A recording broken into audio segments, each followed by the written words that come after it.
This episode of Linux Action Show is brought to you by GoDaddy.com. Use the code LINUX and save.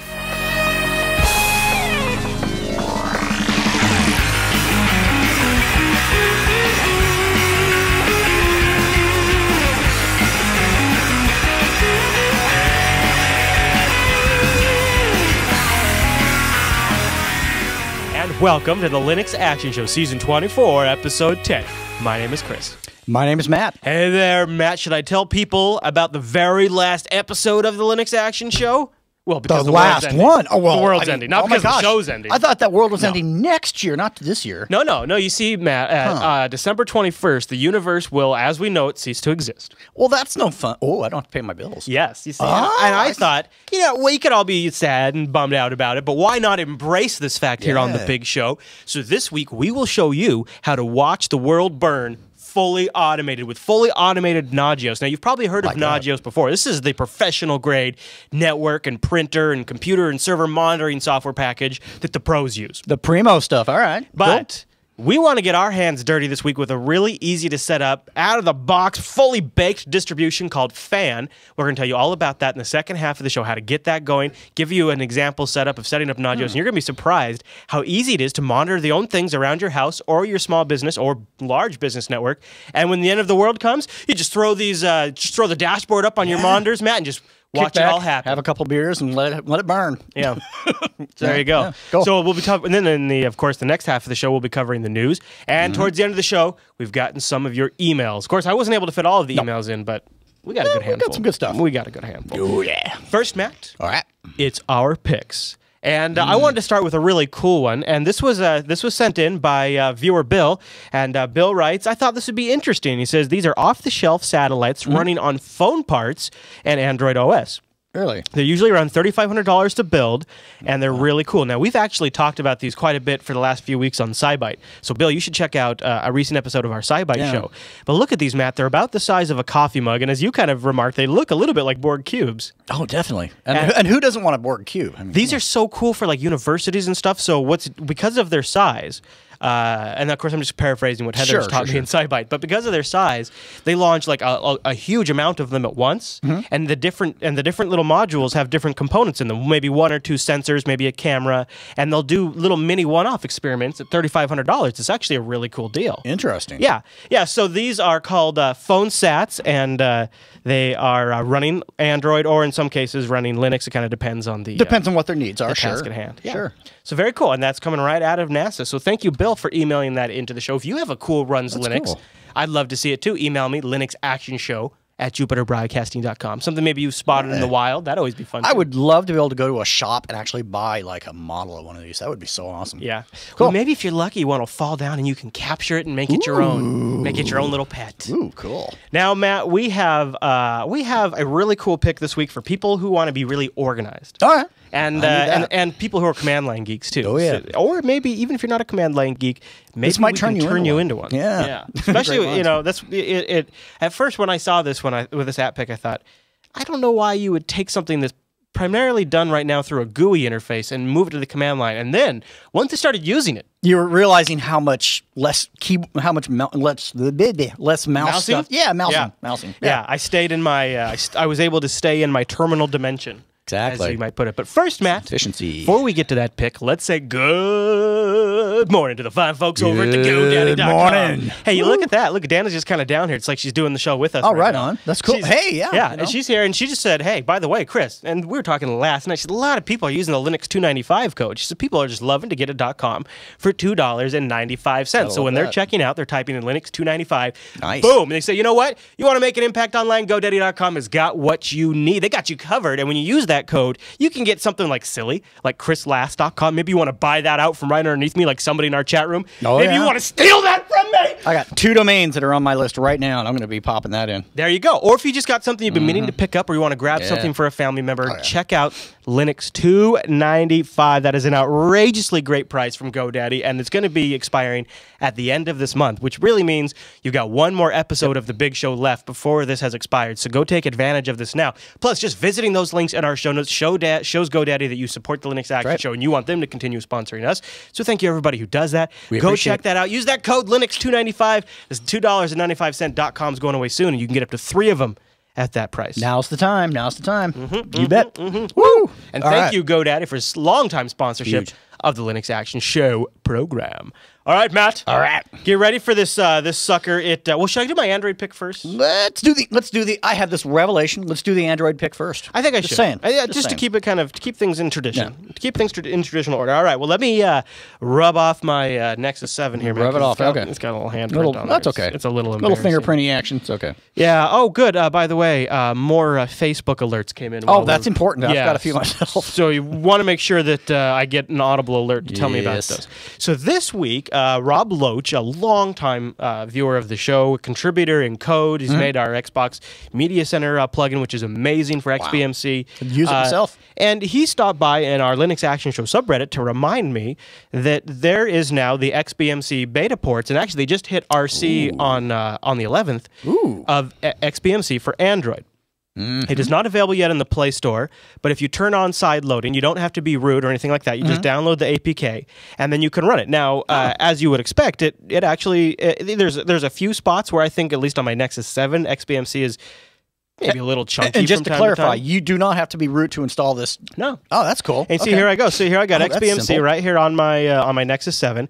And what's really great is UI looks like, yeah. Yeah, the UI actually works pretty well for touch. There's It's a few very areas. responsive. Yeah, it is. It does. Yeah, there's really only until you load like a couple of things where you notice a little bit of slowdown. But what's great is, and this is really a key part of the pick, is the Jupiter Broadcasting XBMC app works just great on the Nexus tablet or any awesome. Android device that's going to be running this.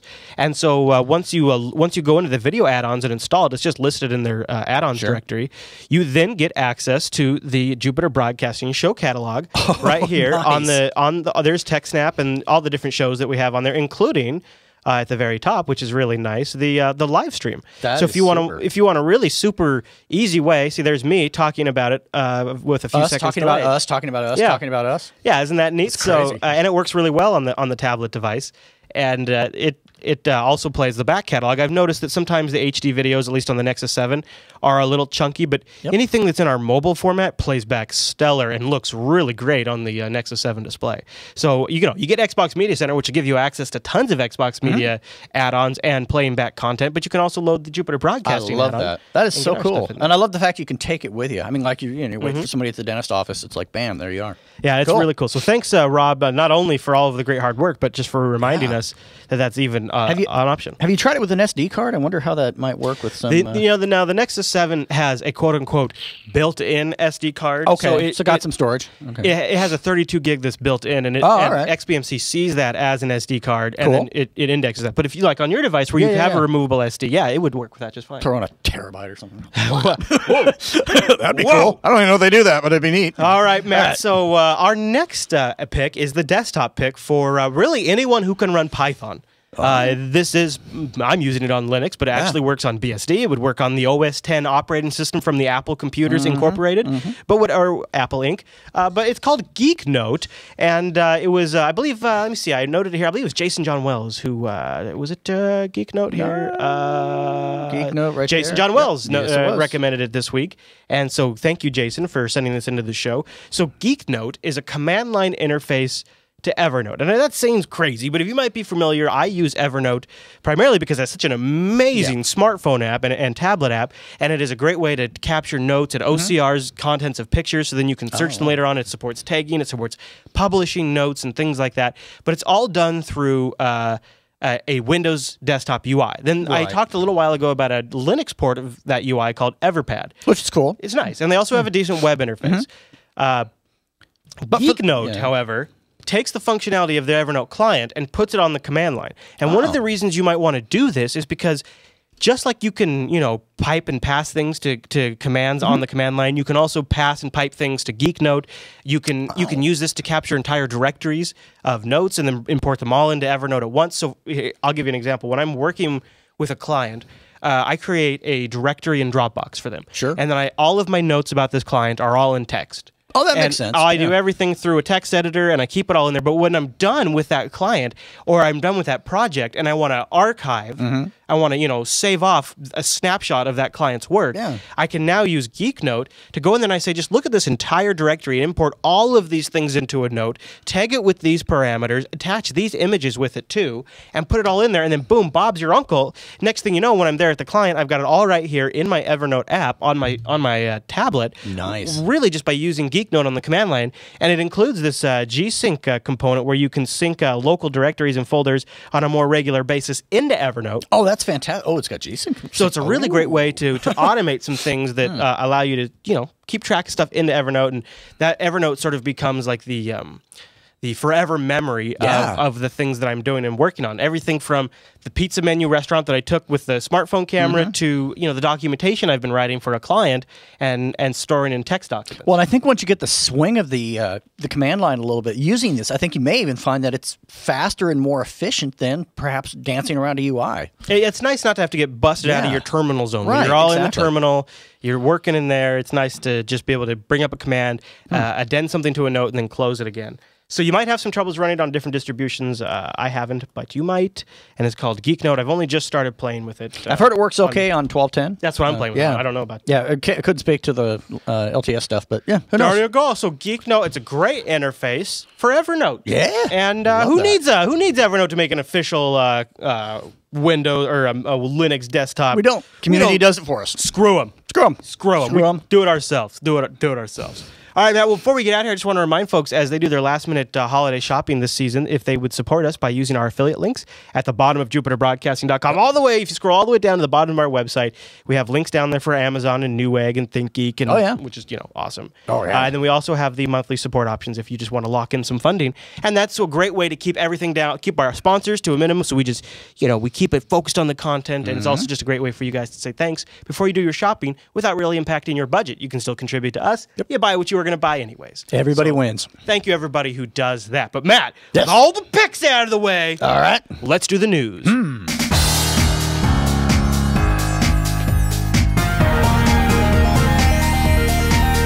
Hey, what's new in the news? All right, Matt, our first story on the news docket for this week. Finally, some data that sort of confirms a gut feeling I think a lot of us have had. Oh, yeah. And when it's from Goldman Sachs, how could it be wrong? Oh, well, clearly. I mean, they've predicted everything so accurately. Yes, thus far, right. clearly. They are a whiz with the numbers, as you might say. And trustworthy. So Goldman Sachs' Windows true market share is just 20%. And, of course, they're doing this by throwing smartphones and tablets into the accounting mix, along with traditional laptops and PCs. They say that Google emerges as the current platform leader. Android OS is now installed on 42% of all computing devices worldwide. Apple coming in at second place with 24% of the overall devices market. They say they see Redmond recapturing some of this market thanks to the introduction of Windows 8 and Windows Phone 8. However, they see Apple remaining the bigger player through 2016 at least. And we have an interesting chart that they've included that kind of gives you the different the ratios.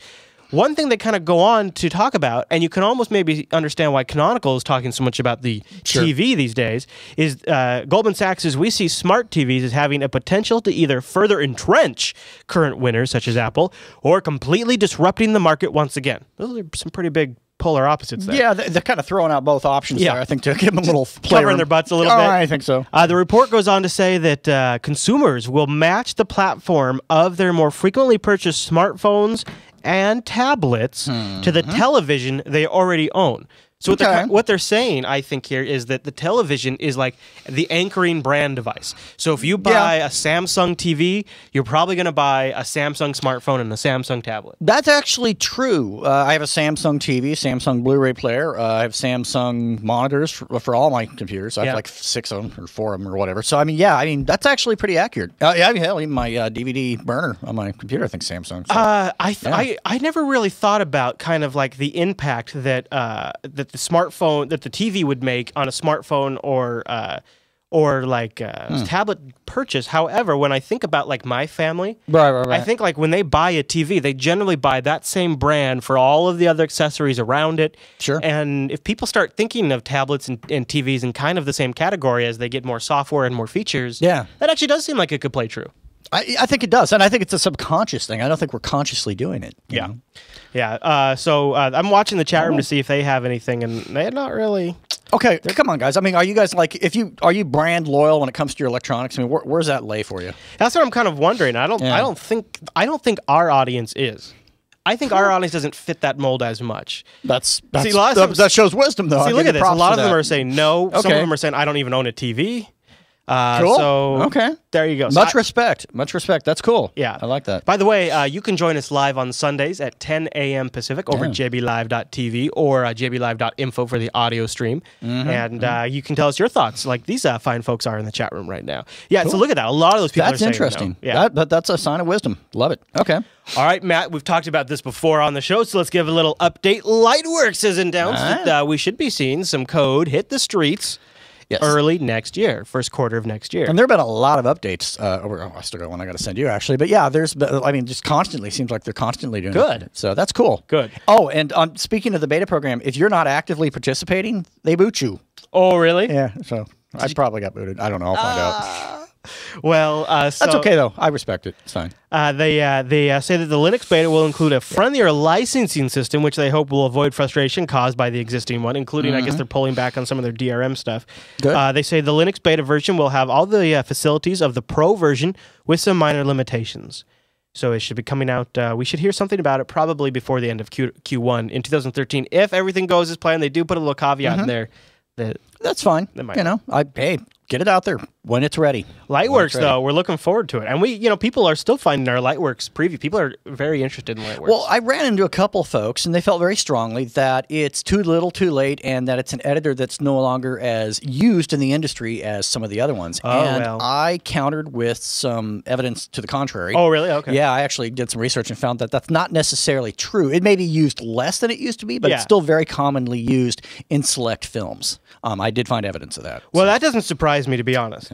It's a good editor. I mean, it's a good option. And tools like that have a tendency to, even once they're sort of not as widely used anymore, you'll still find very active markets where there's still people using, there's still skill sets required. Oh, definitely. Except you wire your brain for a certain application, you're not going to go jumping ship immediately. So obviously, whatever's working for folks, they're going to stick with it. Well, and you can build an entire editing house around software like that. So yeah, exactly. All right, Matt. Well, let's talk about something big. Something big landed this week, real big for the server world. Samba 4.0 is out now. Goodness. Samba, for those of you who don't know, is the software on Linux that allows the Linux server to talk the Windows file sharing protocol, the SMB server message block protocol.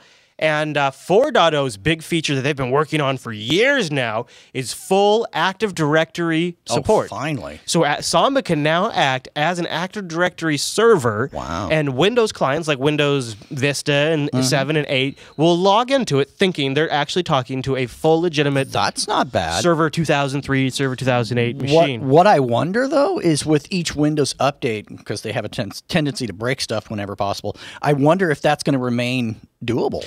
That used to be much more of a challenge. Is that not as much anymore? Microsoft has sort of stopped making too many changes to the protocol in between versions. The other thing that they've done is they almost always have, via group policy, the ability to turn on the old stuff. Oh, so you can always you got some legacy access there. All right, okay. So, but check out what's really wild about Samba 4.0. The way they're accomplishing this is serious. They say here in their release notes, our domain controller implementation includes our own built-in LDAP server. Oh, really? And Kerberos key distribution center, as well as Samba 3-like login services provided over CIFS. Wow. We currently and correctly generate the infamous Kerberos pack and include it with the Kerberos tickets that we issue. So what's that? Kerberos is it's key to how the messages between the client and the Windows server are signed. It's and it is not an easy thing to set up. So the fact that they've built this in along with an LDAP server. Now you can do your own LDAP server if you want, but Samba's going to build this in for you if you like. I think that's incredible. They've also built in check this out, because DNS is absolutely key on how Active Directory works. They go on to say, as DNS is an integral part of Active Directory, we also provide two DNS solutions. A simple internal DNS for out-of-the-box configurations and a more elaborate bind plugin where it'll tie in with an existing bind DNS server. That's really cool. Just out of the box, if you just want to throw Samba on a system, it will act as the DNS for that Active Directory domain. That's so awesome. Now, because accurate time is also absolutely key to how all of the the signing process works. To provide accurate timestamps to Windows clients, we integrate with the NTP project to provide secured NTP replies.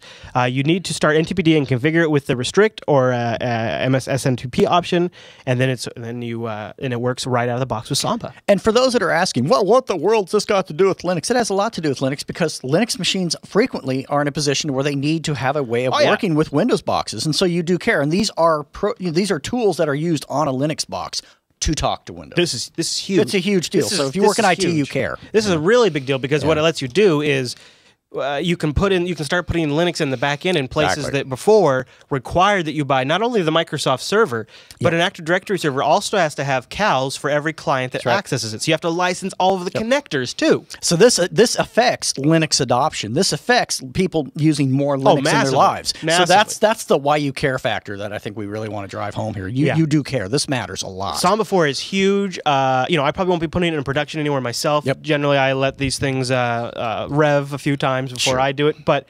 I'm really very happy to see this. I have clients who have been waiting for this. Oh, yeah. I have a client right now who has about 30 workstations. None of them are in a domain, and they really have been waiting for Samba to come along because they, at this point, don't have any Windows server in, and they did not want to have to go out and spend the $1,000 on the Windows license and then another few thousand on client access licenses. It's almost it's almost better to limp along until this is ready. I can understand that. Yeah, sure. So go check it out, folks, and I'm sure you'll see it in a distribution near you very soon. Nice. All right, Matt. Now this one actually cropped up last week. I thought I'd kind of wait and see if we saw any more progress on it. Sure. And I thought this was interesting, so let's bring it up on the show. There's a new project to run Mac OS X binaries on Linux.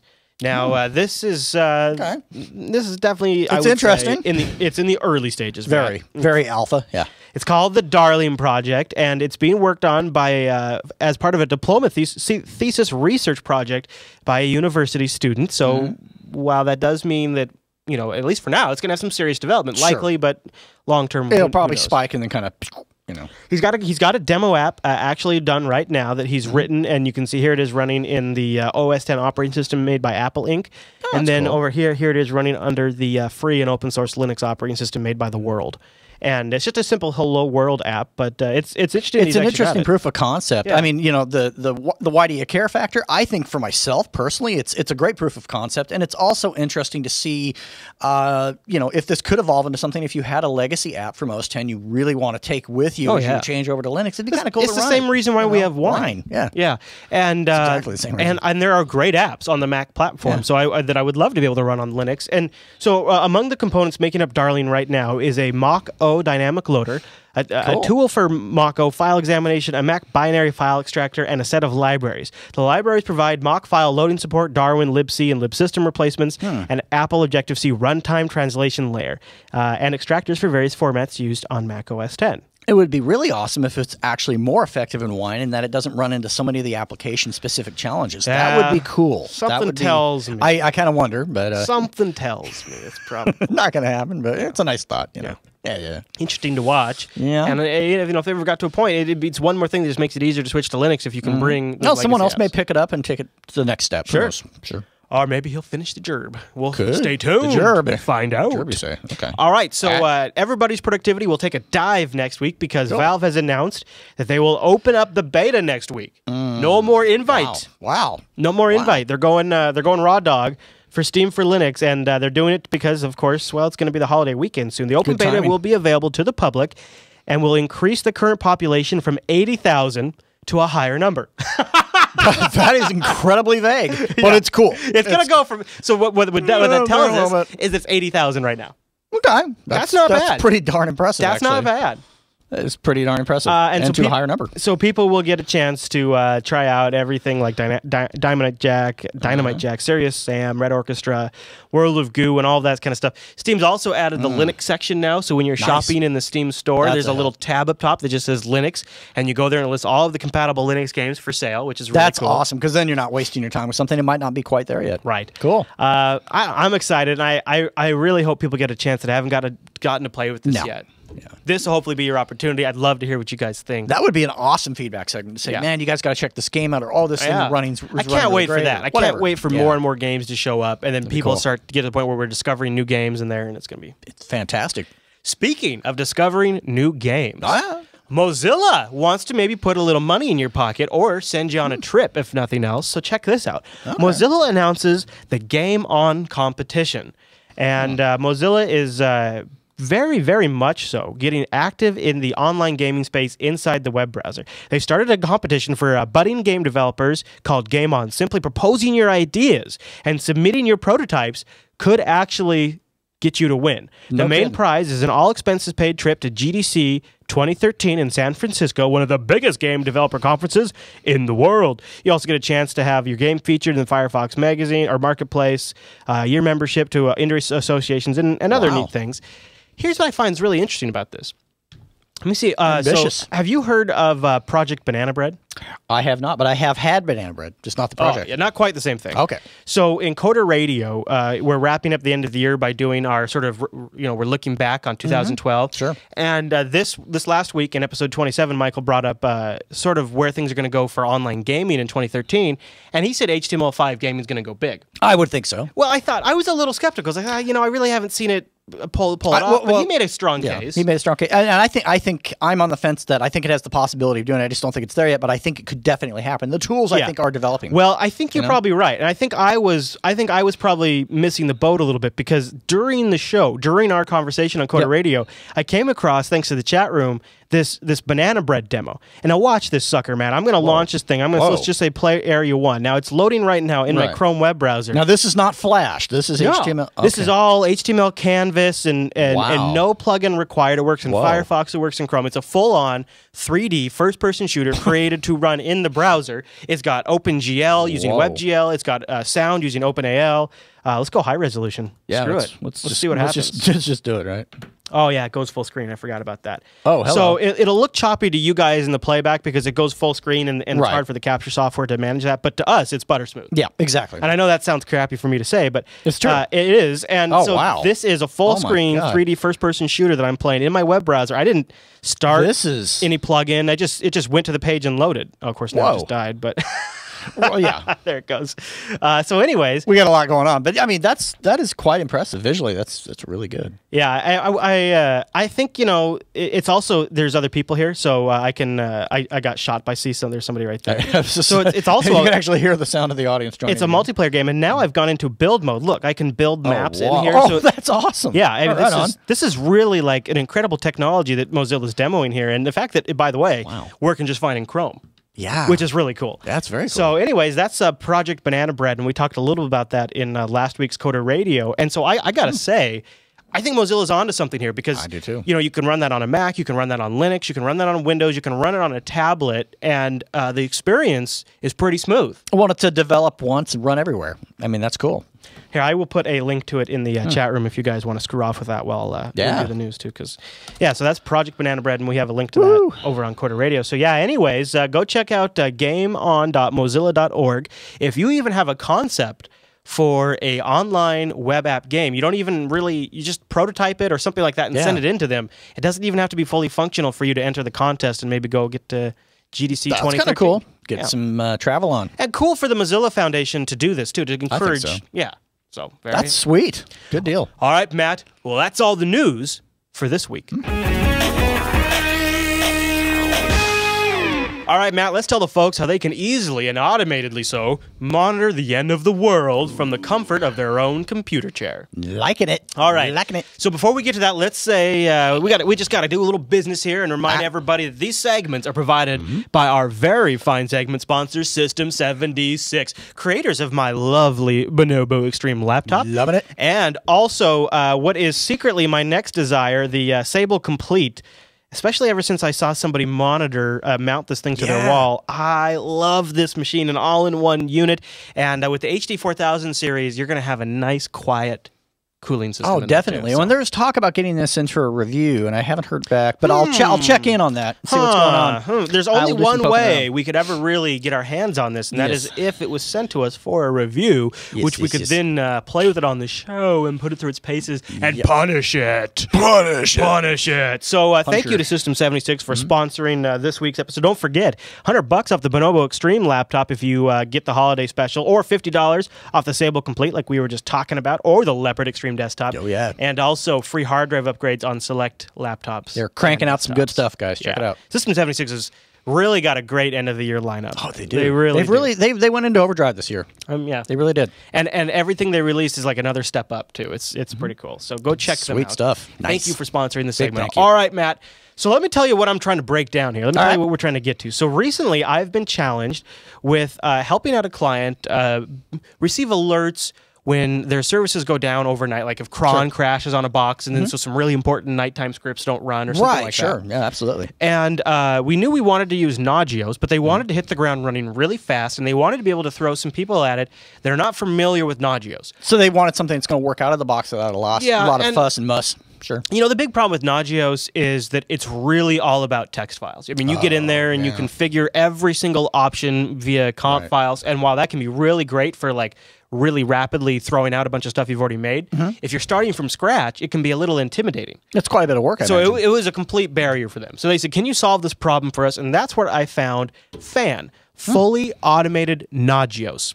And this is a distribution whose purpose is to provide a quick and easy installation, which includes the most useful tools in the Nagios community. It's an ISO that's based on CentOS 6. Wow. It includes Nagios, and the piece of software we're really going to focus on today, what did we decide? Centurion? I think we're going with Centurion.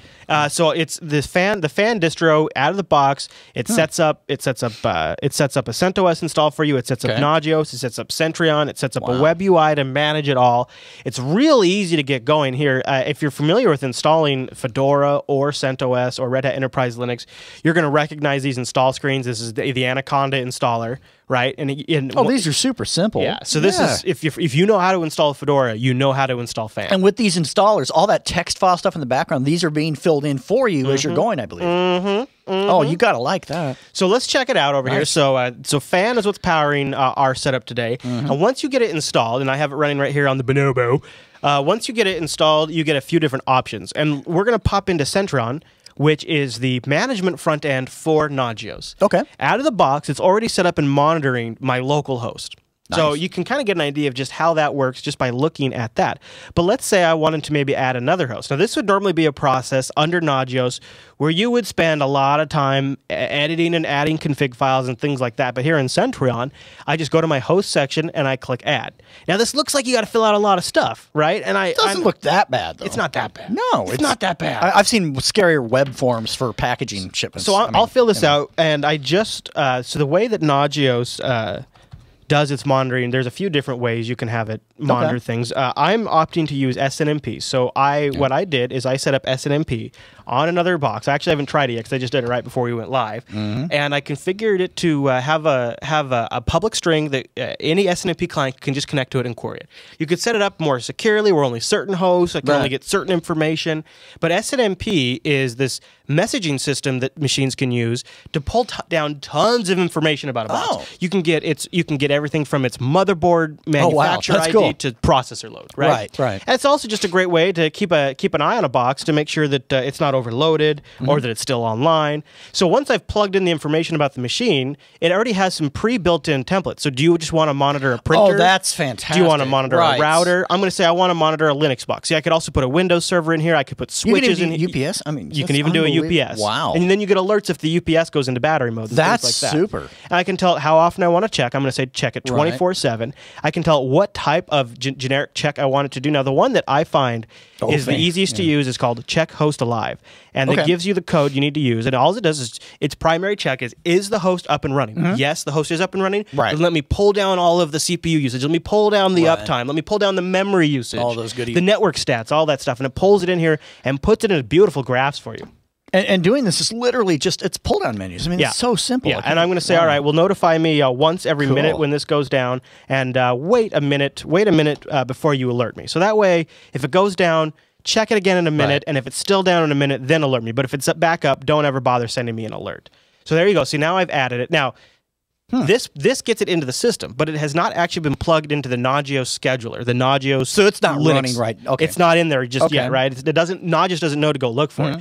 What Centron does is it gives you a really easy way to go over here to Nagios and push your settings into your Nagios scheduler, and then it'll go out and start checking for this stuff. You just say export, and it'll go here. It'll do a little validity check. That's cool. So if I had put something in there wrong, it would kick it. It would kick it up here and say, "Hey, you have a bad config here." So it won't push a bad config to Nagios, which is really nice. That is good. So then it automatically restarted Nagios for me, and now, if I put in the right host name, you can see up here now it says I have 2 hosts up, and right here there's 2 here, and now I can actually start watching as it takes about 5 minutes. Well, I love the color coding because I can, without just glancing at it, red is bad, green is good. And you get a Yellow pie chart of your availability. availability. You'll start getting snapshots, and you can go in and you'll get reports of what is my overall system availability, what is my overall system load and usage right now. That. And it is, when you start getting like 5, 10, 15, 20, 30 hosts in this sucker, you really start to get an interesting snapshot of what's going on in your network. Well, you can spot trends. It's like, oh, clearly. Oh, yes. Yeah. Oh, yeah, totally. So here's Centrion, right? Now, what's great about it is because Fan, fully automated, the distribution, the fully automated Nagios distribution, not only does it include the Centrion, it also includes straight up old school Nagios. So you can use Centrion to get things configured. Right. And you can use Centrion to monitor. You can use Centrion to pull reports. You can set all this, every option through Centrion. But if you want to, you also just have standard old vanilla Nagios available to you, where you can go in here and look. And now you can see it lists my new machine in Nagios, so I know that it pushed the configuration correctly, and it says that it's pending because it's going to take a few minutes to go out and get it. It's going to be scheduled to run in at what is that? It says, does that say 9:30? Yeah, it looks like the clock's probably off on my on my Nagios box, which is not really a good idea if you want to do monitoring.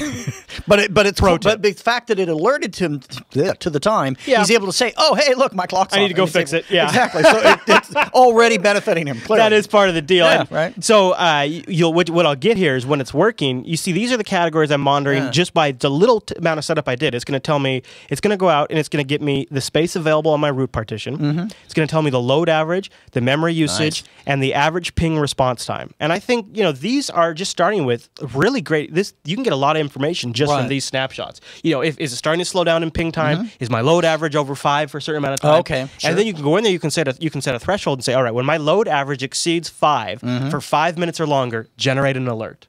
I like that. And I can go back and look at the historicals of it. It's a really neat system. $10,000 question. What are the little speaker-looking icons there next to your pendings? That just tells it to mute the notifications. So if you take a box down on purpose and you don't want it spamming your inbox, you pop that mute button. That's nice. So what's cool about Fan is it, as part of your setup, will give you also the option, so you boot off of their CD, and it comes up with the standard grub loader, and you have the standard Fan install, which sets up what I've just demonstrated, and you just hit enter and it starts the process. Sure. Then it has something called Fan Polar and Fan Database, and it has the options to automatically set up a distributed Nagios system. So if you were going to get crazy and you wanted to say have a Nagios system here at your house, and then you had a remote system behind another firewall somewhere, you could put a Fan Polar, so you'd boot off the Fan CD and choose Fan Polar option, and it would set up a remote monitoring box that would collect stats and then forward it to your central Nagios server. That's really cool, right? And if you're going to build a big setup, you could tell it to automatically create a database, separate database version. So Fan is a really, really neat thing. Combined with Centrion, you get this really easy to use, easy to approach Nagios setup. And here in the screenshots, because in these screenshots they have a lot more machines in here, you get an idea of here it is with the different stats. So obviously color coded. Green is stuff you need to, everything's okay. Yellow you need to pay attention to. Red is critical. You can see over here on the right-hand column, it'll pull you down the reports of the load average of your machines. That is just when you have boxes that are doing automated tasks and things like that, it's so nice to be able to go back and get a historical snapshot of what they've been doing. Oh, definitely. I think even for a home network, it does help you say, well, clearly this is what the data is, this is what's happening, this is what's transpiring. Even for my own home network, I could see this being valuable. And the Centrion and tools like that are available to load on the top of any existing Linux installation. You don't have to use Fan. But what a nice option. It's so nice because it totally eliminates a big barrier for a lot of people for getting started. And it's not one of these things where it's hiding from you what it's doing, because the way Centrion works is when you're pushing these like when I go here and I say push the configuration, it's just writing the Nagios comp files. So at the end of the day, you can just go to the command line, go into Etsy Nagios, and look at what Centrion is writing. Right. And look at it, and then you can use that for templates. You can go grab that and deploy it to another server. Well, to me, it's like, why?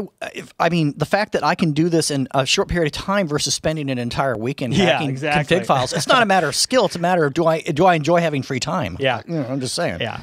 So that's really it's been a really great way for me to get this whole problem solved for this client in a way that I can now walk away and they can sit down and they're completely comfortable managing it. They don't have to call me every time they want to add a printer or add a new switch. Right. You know? Just do it. Bam. So anyways, this is kind of a multi-component tip to get you started. But so go get Fan, fully automated Nagios. We'll have a link to that in the show notes, or just check out Centrion. We'll have a link to that too, and that's the configuration front end that sits on top of Nagios. Nice. Now, one of the things I do recommend, if you are curious about Nagios and want to go more in depth on Nagios, on many, many tech snaps, I can't tell you any specific one because it's been on a lot of them. Alan has gone into detail on how he uses Nagios to monitor, 50, 60, 70, 80 servers for Scale Engine on a very large deployment, and how he can use that to monitor configuration changes. He gets alerted for outages, and he spots trends, all using Nagios, straight up Nagios. He doesn't use any of this fancy front end. No, he doesn't need none of that nonsense. So if we've piqued your interest with Nagios, go check out episodes of TechSnap. Maybe just do a Google site search and search for Nagios, because we talk a lot about it. And it should come up. You should get some results there.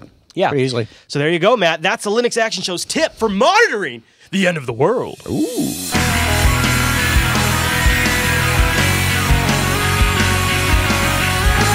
And that brings us to the end of this week's broadcast. But Matt, before we get the heck out of here, I wanted to cover some emails. Okay. And I apologize, we did not get to a lot of the emails this week, but we got quite a bit in here, so there's just a lot of email. I don't know what we're going to do about how much email we get. I got to almost have a whole other show for all the email.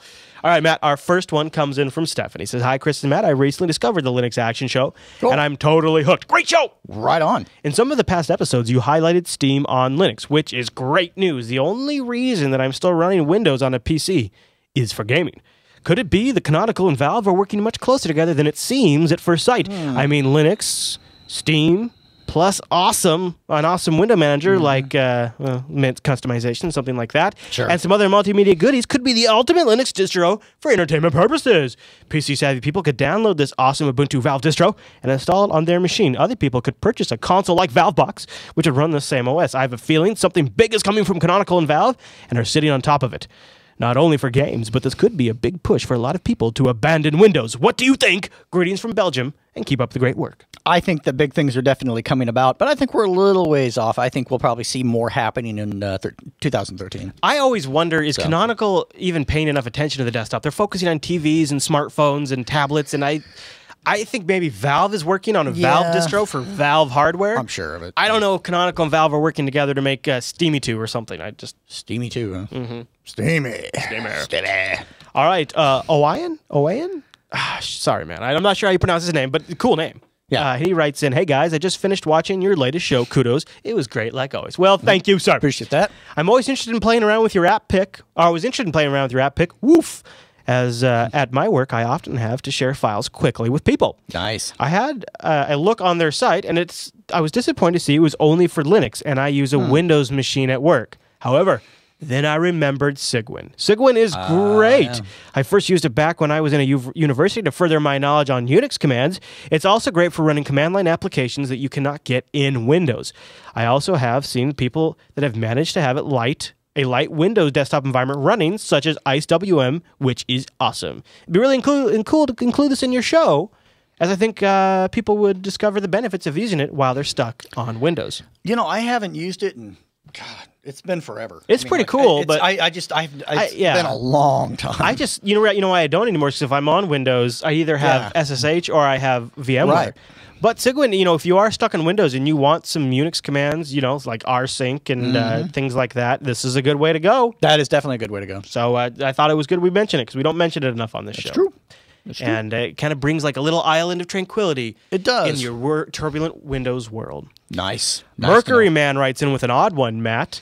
Says, hello, Chris and Matt. I've been watching for a long time, and I really love it. But I've got a question I hope you can help me with. Memtest 86 version 4.20 running from an Ubuntu 12X install disk finds errors with my RAM. memtest86 version 4.20, as run from the download at memtest.org, does not find errors. Had either of you ever run into anything like this that might help? Well, the good news is that I used the errors from the Ubuntu supplied version as excuse to order new RAM, and I'm going to go from 3 gigs to 8 gigs. Mercury Man in the chat room. Has anybody in the chat room ever ran into this where one version of, I mean, they're both version 4.20. Yeah. So if I'm under, two things that come to mind, and there's a way to dealing with this as well. First of all, anything run from web versus anything run locally. Anything run from the web's never going to be nearly as complete or as granular. No, I think he means he downloaded the ISO from the website. Oh, yeah. Well, then it goes back to my second option. Swap some RAM, stick some new stuff in there, see if you can duplicate the error. If you can't, then it was obviously nothing to worry about. If you can, then obviously one of them's lying to you. Dab Bill in the chat room says he ran into this last week. I've never run into it. So I've not had this particular problem, but I would say if one mem test finds it bad, and which is kind of the path he took, he bought more RAM, right? I would call that good enough, because usually when I run mem test, there's never really anything to find. Right. So if you do get something, I say go with it. But it might be fun to test again. Yeah, it would be, wouldn't it? Yeah, just to kind of see if maybe there is some sort of a weird thing going on. Yeah, I agree. All right, Parker writes in. He says, "Hello, Chris and Matt. I want to say, though, I haven't been watching the Linux Action Show for very long. I would like to ask you something. Sure. The last live stream is on Sundays at 10 a.m. And as I say that, the live stream goes out. Awesome. And I live in the Pacific time zone, and my church doesn't get out until noon. Why do you have it so early? And would it be possible to move it later? Because I'd love to tune in live and be involved in the IRC chat." Now there's reason to our madness, sir. So Chris will explain. Well, I mean, it's been 10 a.m. forever. Oh no! Ironically, as we got this email asking about why we do the live stream at 10 a.m., and then during my amazing explanation, which gave out and laid out really the most intelligent points I've ever made, we lost this recording. We lost the end of the Linux Action Show. It's almost a sure sign that the apocalypse is approaching. And I didn't even realize it until I was back in editing. I'm in the editing bay. I'm just going about minding my own business, putting together the best damn podcast in the world. And I discovered we lost the end of our show, which is a shame because we had a great batch of emails, and they're not going to make it into the show. But there was a couple of important parts that I wanted to make sure I re-recorded so that way you guys knew about it. We will be off next week. We're taking Sunday the 23rd off to make room for the holidays, but we'll be back on the 30th with our 2013 predictions episode. So I'd love to get you guys to go over to our subreddit and join in the thread that I'm starting right now over at linuxactionshow.reddit.com. I'm going to start a 2013 predictions thread and a 2012 reflections thread. And hopefully you guys will go over there and put your thoughts in there. I'll put those in the show notes. And then in our Sunday 30th episode, we'll go over some of those and make our own. So no last next week. So I want to make sure I re-recorded this so that way you guys saw that. And also, just as a follow-up, I want to remind you guys, I mentioned earlier in the show today, that's not the right screen. That's not the right screen at all. I mentioned earlier in the show that we talked about HTML5 development on Coder Radio, and I don't know if I mentioned that it was episode 27 that we did that. So if you're curious about our thoughts on where HTML5 and HTML5 type apps went in 2012 and where they're going to go in 2013, go listen to Coder Radio episode 27. We ironically titled it HTML4++. Also, just a quick plug for Matt. Matt read up a pretty interesting article called The Consequences of Dell Embracing Ubuntu over at Datamation. Of course, he's also writing over at matthartley.com. And you can find links to both Matt's Twitter and Google Plus profiles and mine in the show notes. So if you guys want to catch up with us outside the show, that's a great way to do that because we're always on there, as well as the Linux Action Show subreddit. Now, I'm sorry we lost all of the emails. We had a bunch of really great emails, which is going to make this a little bit shorter of an episode. But that's what happens. And I can't even say if you'd watched live because it actually went offline. And that's why we lost the file. For whatever reason, the recording software decided to crap the bed on the local file as well as on the internet. The audio stream still worked, but that wouldn't make for a very good video podcast, would it? So sorry about that, but hopefully you'll return back on December 30th for an all-new episode of the Linux Action Show. Don't forget you can join us live on Sundays over at jblive.tv at 10 a.m. Pacific or jblive.info for the audio stream, and then you can rock your thoughts in our chat room right now like these fine folks are doing. See, and these guys are like, this happens. What are you going to do? See, these people are sitting around. They were just watching the Computer Chronicles because that's our after show party. We play a little Computer Chronicles. They had no idea that I was going to come on here and interrupt things and and tell them the bad news. But that's just what happens when you watch live. You never know. Be sure to tune in next week, though, or in 2 weeks, for a brand new episode of the Linux Action Show. And we'll see you right then in 2 weeks.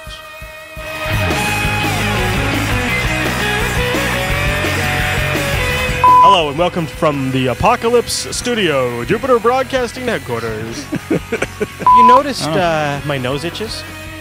Yes. Yeah, that's a thing. By the way, in the last episode of the season, season 24, episode 10, what do you think of that, S? Woo!